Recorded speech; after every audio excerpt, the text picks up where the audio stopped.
नमस्कार बंधुरा बैनार्जी किचेने तुम्हारे सबाइके अनेक अनेक अनेक स्वागत। तोमरा सबाई केमन आछो? आशा करी सबाई खूब भालो आछो। आमराओ भीषण भालो आछि। आबारो चले एसेछि नतुन एकटी रान्नार रेसिपि निये। आज रान्ना करब छोलार डालेर बड़ा दिये आलू पटलेर डालना। भीषणই सहज चटजलদি হয়ে যাবে রান্নাটি, খেতেও অসাধারণ লাগবে আর স্বাস্থ্যকর। পুরো ভিডিওটা স্কিপ না করে দেখো, আশা করি খুব ভালো লাগবে। ভিডিওটি ভালো লেগে থাকলে অবশ্যই লাইক কমেন্ট, আর যারা এখনও চ্যানেলটিকে সাবস্ক্রাইব করোনি তারা প্লিজ চ্যানেলটিকে সাবস্ক্রাইব করে দিও। আর রেসিপিটি আমি বলবো সবাই বাড়িতে একবার হলেও রেসিপিটি ট্রাই করো, আশা করি খুব ভালো লাগবে। গরমকালেই পাতলা পাতলা ঝোল খেতে সত্যি গরম ভাতের সাথে অসাধারণ লাগে খেতে। তো তোমরাও বাড়িতে এই রেসিপিটি ট্রাই করো। তো চলো এই রান্নাটি তৈরি করতে কী কী উপকরণ আমাদের লাগবে সেগুলো আমরা দেখে নিই। প্রথমে এখানে নিয়েছি আমরা একটি পটলকে হাফ করে কেটে নিয়ে লবণ দিয়ে একটু মাখিয়ে রেখেছি। নিয়েছি এখানে ছোলার ডালের বড়া, এর মধ্যে আমি পোস্ত দিয়েছি, কাঁচা লঙ্কা দিয়েছি, একটু লবণ, একটু হলুদ দিয়েছি আর একটুখানি মিষ্টি দিয়ে বড়াটা করেছি। নিয়েছি গরম মশলা গুঁড়ো একদম অল্প একটু, হাফ চামচ, নিয়েছি ঘি 1 চামচ, নিয়েছি চিনি হাফ চামচ, নিয়েছি পাকা লঙ্কা চিড়ে নিয়েছি, আর নিয়েছি এর মধ্যে লবণ হাফ চামচ, আর নিয়েছি ফোড়নের জন্য জিরে, শুকনো লঙ্কা, তেজপাতা, নিয়েছি ডুমো ডুমো করে কেটে রাখা আলুটাকে আমরা সেদ্ধ করে নিয়েছি লবণ দিয়ে, আর নিয়েছি আমি টমেটো। ব্যাস এই কয়েকটি উপকরণে আমাদের তৈরি হয়ে যাবে আজকের রান্নাটি। আমরা এখানে কোনো শুকনো লঙ্কার গুঁড়ো ব্যবহার করছি না, তাই চেরা কাঁচা লঙ্কাগুলোই এর মধ্যে ব্যবহার করব। এবার প্রথমে গ্যাস ধরিয়ে কড়াই বসিয়ে দিয়ে এর মধ্যে দিয়ে দেব আমরা সেদ্ধ করে রাখা আলুগুলো দিয়ে এবার খুব ভালো করে আমরা আলুটাকে ভেজে নেব। আলুটা ভাজা হয়ে গিয়েছে লাল লাল করে, এবার আমরা তুলে নেব। তুলে নেওয়ার পর ওই তেলেই আমরা দিয়ে দেব ডুমো ডুমো করে কেটে রাখা পটলগুলো।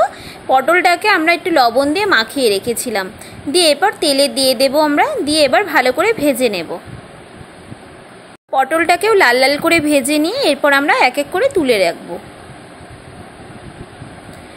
পটলটা তুলে নিয়ে ওই তেলের মধ্যে দিয়ে দেব আমরা ফোড়নগুলি। আমরা খুব কম তেল ব্যবহার করছি রান্নায়। ফোড়নটা দিয়ে এরপর দিয়ে দেব আমরা চেরা কাঁচা লঙ্কাগুলি, এরপর দিয়ে দেবো আমরা কেটে রাখা টমেটোগুলো দিয়ে এবার ভালো করে নাড়াচাড়া করে নিয়ে দিয়ে দেবো এর মধ্যে ভেজে রাখা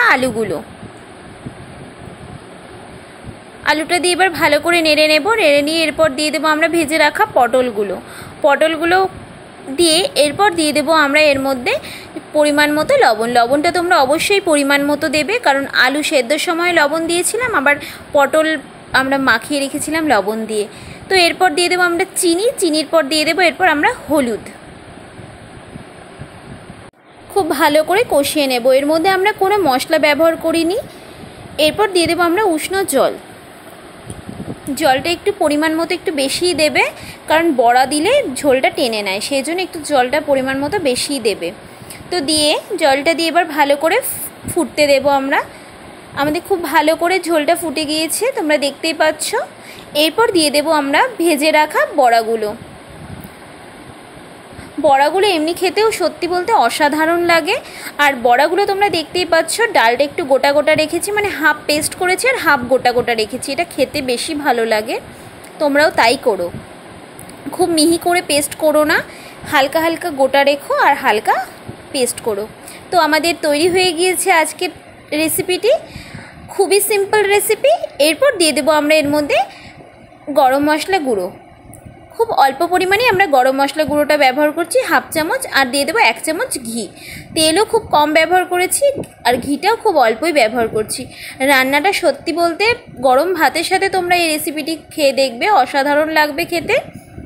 তো ভিডিওটি ভালো লাগলে আবারও বলছি লাইক কমেন্ট সাবস্ক্রাইব করে দিও। আর রেসিপিটি কিন্তু তোমরা বাড়িতে অবশ্যই একবার হলেও ট্রাই করো, খুব ভালো লাগবে আশা করি।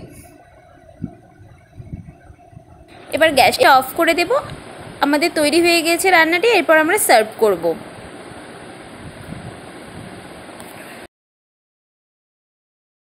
ভিডিওটি দেখার জন্য সবাইকে অসংখ্য ধন্যবাদ। সবাই রেসিপিটি ট্রাই করো, কমেন্টে জানিও কেমন হয়েছিল খেতে। আর সবাই এইভাবেই সাপোর্ট করো।